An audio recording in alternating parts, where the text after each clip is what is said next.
कृष्णं वन्दे जगद्गुरुं माधव त्रिभुवन जनप्रियम् कृष्णं वन्दे जगद्गुरुं माधव त्रिभुवन जनप्रियम्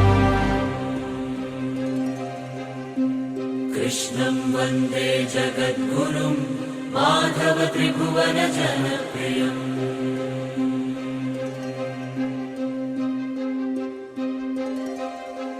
ఓం శ్రీకృష్ణ సద్గురవే నమః. ఓం శ్రీకృష్ణ పరబ్రహ్మణే నమః. కృష్ణం వందే జగద్గురుం. శ్రీమద్భగవద్గీత శ్లోకపారాయణ అథ అష్టాదశాధ్యాయః మోక్ష సన్యాసయోగః. 24వ శ్లోకం. యత్తు కామేప్సునా కర్మ సాహంకారేణ వా పునః క్రియతే బహుళాయాసం తద్రాజసముదాహృతం. పద విభజన. యత్ తు కామేప్సు నా కర్మ స అహంకారేణ వా పునః క్రియతే బహుళ ఆయాసం తత్ రాజసం ఉదాహృతం.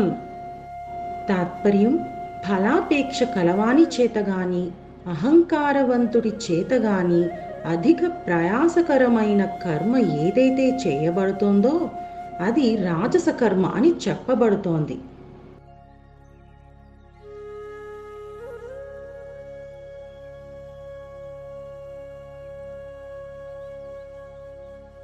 రజస్సు అనేది ఆవేశంతో నిండిన సృజనాత్మకమైన శక్తి.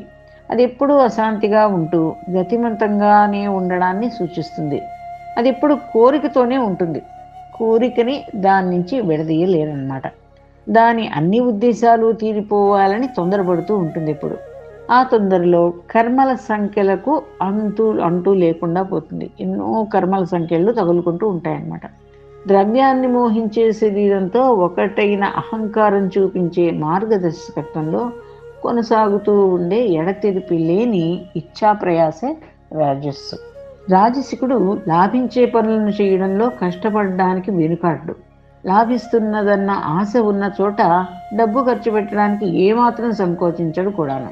అంటే ఒక లాభం వస్తుంది అంటే ఎంతైనా డబ్బు ఖర్చు పెట్టి లంచాలైనా ఇచ్చి ఆ పని చేస్తాడనమాట. అతడు ఫలాశలో చిక్కుకొని ఉండడం వల్ల తాను చేసే కామ్యకర్మలను అన్నింటినీ అతి ఆడంబరంగా చేస్తాడు. మరి ఆడంబరంగా చేయాలంటే మరి డబ్బు కావాలి. ఆ డబ్బు కావాలంటే ఏవో మోసాలు కూడా చేయాల్సి వస్తుందన్నమాట. వాటిని చాటుకుంటూ కూడా ఉంటాడు. పైగా తను చేసిన వాటిని ఆడంబరం కావాలి కదా. ఇలా రాజసుకుడు అనేకమైన కష్టాలను వచ్చుకుంటూ మెప్పు కోసము డబ్బు కోసము పనులను చేస్తూ ఉంటాడు. పిసరంత లాభానికి ఎంతో ఆయాసపడుతూ ఉంటాడు ఇలాంటివాడు. స్వర్గ సుఖాలు దొరుకుతాయన్న పేరాశతో అతి పరిశ్రమ చేయవలసిన కార్యక్రమం చేయడానికి కూడా ఉద్యమించేవాడే ఇలాంటి రాజసికుడు. ఈ రజస్సు తాలూకు క్రియాశీలకత తమస్సు ప్రభావంతో నీచ స్థాయికి దిగజారుతుంది. అదే సత్వ ప్రభావంతో అయితే అది ఉన్నత స్థాయికి చేరుకుంటుంది.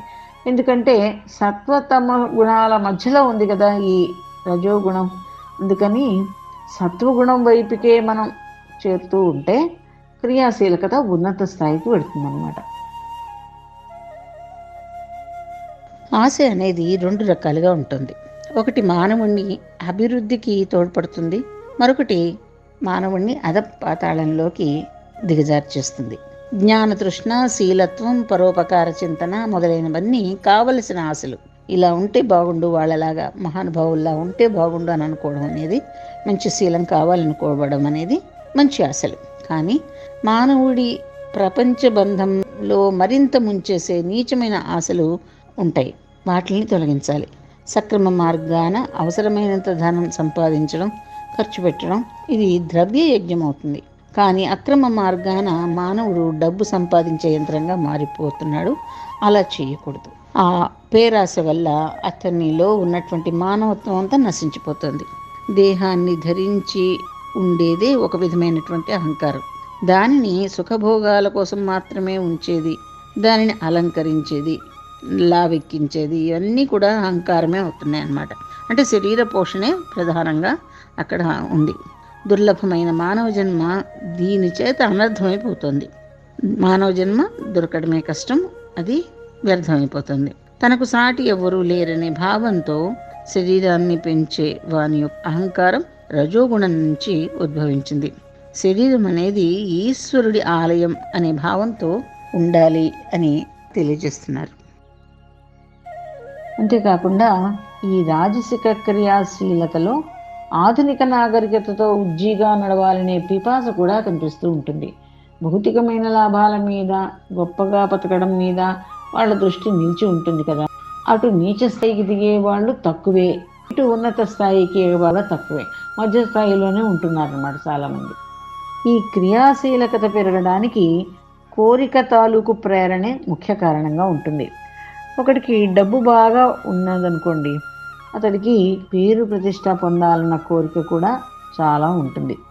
దాంతో పేరు ప్రతిష్ట కోసం వేలాది మందికి అన్నదానాలు చేయడం, హోమాలు చేయడం, యజ్ఞాలు చేయడం వంటివి చేస్తూ ఉంటాడు. అన్నదానాలు చేయడము, యజ్ఞయాగాదులు చేయడం మంచిదే, కానీ అక్కడ తన పేరు ప్రతిష్టలు బాగా తెంపొందాలి, అందరికీ తెలియాలి అని ఆడంబరం అనేది ఆ రజోగుణానికి ఉంటుందన్నమాట. అది భగవత్ప్రీతి కోసం చేసేవాళ్ళు ఇటువంటి హంగామాలకి దూరంగా ఉంటారు. తమ పేరు ప్రతిష్టలు రావాలని ఎప్పుడూ కోరుకోరు. అసలు రాజసిక కర్మలన్నీ అహంకారాన్ని తృప్తిపరచడానికే జరుగుతాయి.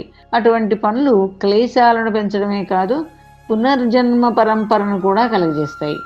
పైకి చూడ్డానికి భగవత్కార్యంగా ఉంటుంది, కానీ దానిలో ఉండే డాబు, అహంకారము, ఆడంబరము, తళుకు బెళుకులు ఇవన్నీ భక్తిని కలిగించడానికి ఎందుకు పనికిరావు. ఆయాసం అని చెప్పి ఊరుకోకుండా బహుళాయాసం అని చెప్పడం వల్ల రాజస కర్మావలంబి అంటే అది అవలంబించేవాడు అత్యంత ప్రయాసతో కూడిన కార్యాలను చేస్తూ ఉంటాడని తెలుస్తోంది. కానీ అటువంటి కర్మల వల్ల అతనికి ప్రయాసే మిగులుతుంది, కానీ బంధ నివృత్తి కలగదు. ఎందుకంటే అవి అహంకారము, ఫలాపేక్ష అనేటటువంటి దోషాలతోటి కలిగి ఉన్నాయి. అహంకారమే బంధం, నేను అనేది బంధం, అసలు నాకు సాటి ఎవరు లేరు అనుకోవడమే బంధం, కర్తృత్వమే బంధం, నేనే చేస్తున్నానని అని అనుకోవడం, ఫలాపేక్షయే బంధం. కాబట్టి విజ్ఞుడు అటువంటి రాజస కర్మల జోలికి పోకుండా సాత్విక కర్మలనే నిష్కామ బుద్ధితో ఆచరిస్తూ తరించాలి. కృష్ణార్పణ. యత్తు కామేప్సునా కర్మ సాహంకారేణ వా పునః క్రియతే బహుళాయాసం తద్రాజసముదాహృతం. యత్తు కామేప్సునా కర్మ సాహంకారేణ వా పునః క్రియతే బహుళాయాసం తద్రాజసముదాహృతం. యత్తు కామేప్సునా కర్మ సాహంకారేణ వా పునః క్రియతే బహుళాయాసం తద్రాజసముదాహృతం. యత్తు కామేప్సునా కర్మ సాహంకారేణ వా పునః క్రియతే బహుళాయాసం తద్రాజసముదాహృతం. యత్తు కామేప్సునా కర్మ సాహంకారేణ వా పునః క్రియతే బహుళాయాసం తద్రాజసముదాహృతం. జై శ్రీకృష్ణ.